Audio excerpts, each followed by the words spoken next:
No matter what you call it, this is somewhat of a how-to and crash course for the controversial first service on a 2020 BMW R1250GS Adventure. Let's address a few things before we get started. The reason I say crash course is that the official steps to be performed for this scheduled maintenance include things like checking brake fluid levels, tire tread depths and pressures, turn signal and brake light functionality, and coolant level.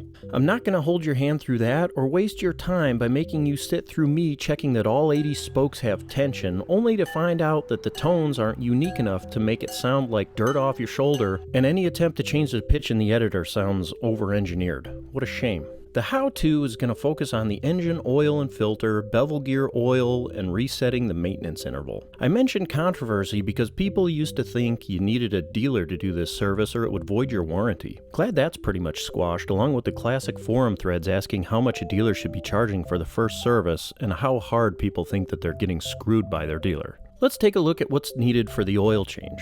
You're going to need something to catch the oil, a T30 Torx, a number 10 hex and something to turn it, the oil filter cap tool from under the passenger seat, and some kind of filter wrench.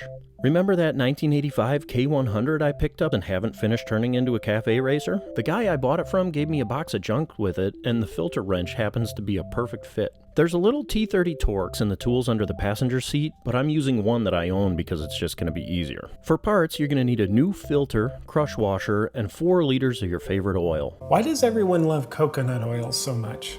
I'm using 10W40. First step, put your Crocs in all-wheel drive and use them to put your bike on the center stand. Use the T30 to spin off the screws holding the bash guard to the bottom of the bike. Once that's out of the way, place your drip pan or milk jug under the bike and use the number 10 hex to remove the oil plug. Using the special tool from underneath the passenger seat, remove the oil filler cap. This might allow the oil to drain more freely. Grab whatever filter wrench you have and remove the oil filter. I like to put foil over the exhaust headers so I don't have to worry about oil dripping on them and smoking later when I start the bike. Dab a little of used oil with your finger and swirl it on the new oil filter gasket.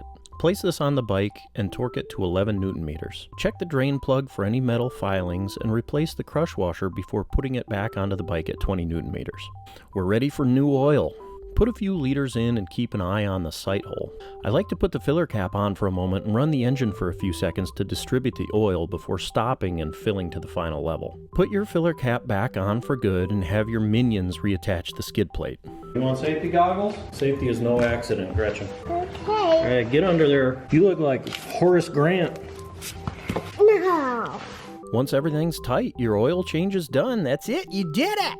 Moving on to the final drive oil. For tools, we're going to need a T30 Torx, a number 6 hex and something to turn it, something to help you pry the O-ring off of the drain plug, and a T45 Torx that I didn't have but was able to carefully make do with a number 6 hex. For parts, there's a crush washer, an O-ring, some generic blue Loctite in a red bottle, and at least 180 milliliters of gear oil in the neighborhood of 75W90 or 80W90. Start off by using the T30 to get the rear fender out of the way. Then remove the final drive drain plug with the T45, catching the spent goo in the drip pan. Open the filler cap with your number 6 hex.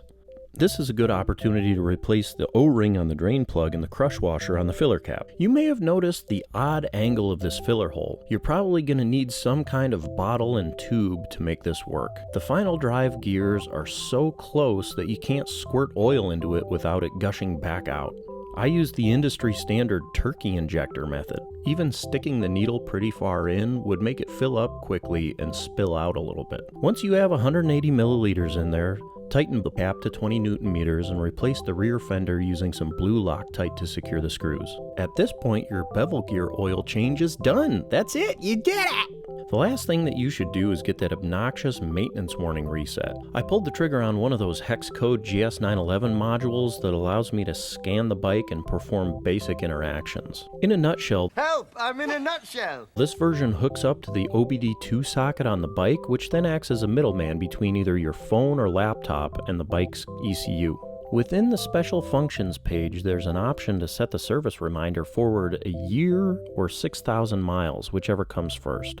From what I can tell, this is the max you can set. If you watch carefully when I process the service interval request, the message and light disappear. Navigating to the vehicle info, you can check the remaining distance and date of next service interval. If I cycle the power, the message will no longer appear.